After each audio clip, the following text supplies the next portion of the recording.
फिर आते आबो हवा का अगर इशारा मिल जाता, फिर आते आबो हवा का अगर इशारा मिल जाता, फिर आते आबो हवा का अगर इशारा मिल जाता, और इस दफ़ा सोते हम गर तुम्हारे कंधों का सहारा मिल जाता, और इस दफ़ा सोते हम गर तुम्हारे कंधों का सहारा मिल जाता। और तेरी आगोश से लौट कर आना कौन चाहता है, और तेरी आगोश से लौट कर आना कौन चाहता है, ठहर जाते तेरी शहर में घर ठिकाना मिल जाता, घर ठिकाना मिल जाता।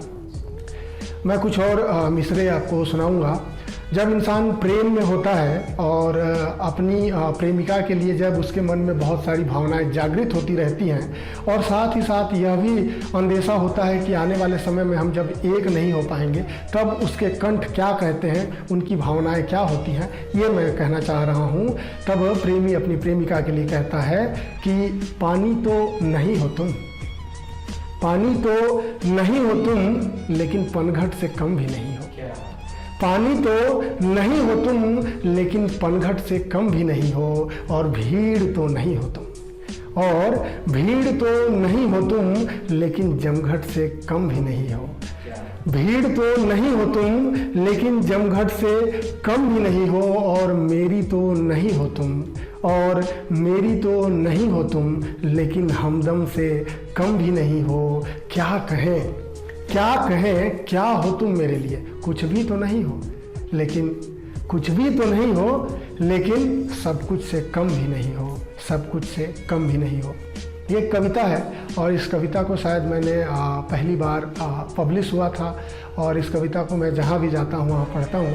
मैं इस कविता को आपको सुनाता हूँ। बेरोज़गारी चरम पर है, और बेरोज़गारी पर लिखा था, 8-10 साल पहले की लिखी हुई ये कविता है। मैं आपको सुनाता हूँ कि गाँव का वह स्नातक मजबूर, गाँव का वह स्नातक मजबूर, माँ का सहारा भी नहीं था, बाप की तो बात ही दूर। गाँव का वह स्नातक मजबूर, माँ का सहारा भी नहीं था, बाप की तो बात ही दूर, और नौकरी की तलाश में पहुंचा अंबिकापुर।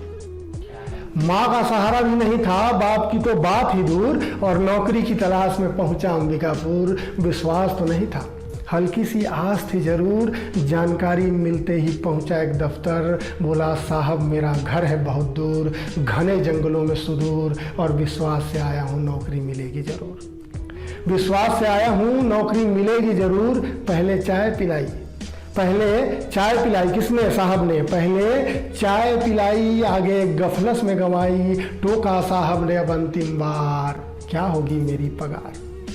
टोका साहब ने अब अंतिम बार, क्या होगी मेरी पगार। बेचारा क्या बोलता, कहा प्रथम श्रेणी से हर कक्षा किया है पास। आगे साहब का लहजा सा जवाब, महत होता आज इसका काश। उसको बात कुछ आई न रास, लौटा गांव और नई जिंदगी ली तरास। क्यों हुआ उसके साथ ऐसा, आखिर क्या था उसका कसूर।